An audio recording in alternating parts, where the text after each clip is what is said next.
Амонковым снегом накрыты поли, строката зорницей народной земли.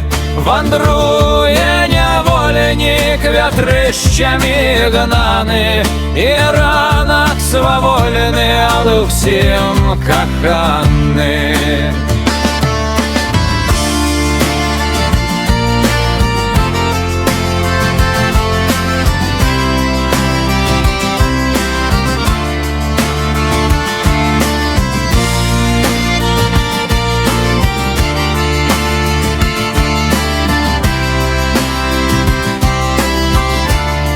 Росою помытые травы блещать, ветровника уборы шалком зихотять.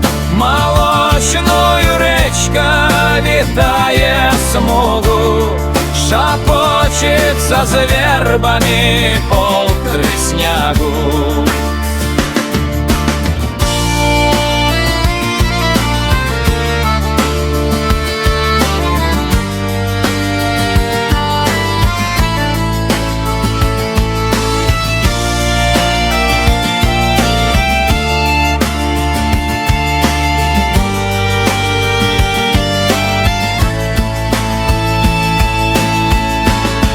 Бездонными шатами высь нароглася, прозрыстою нитью шелками сплелася.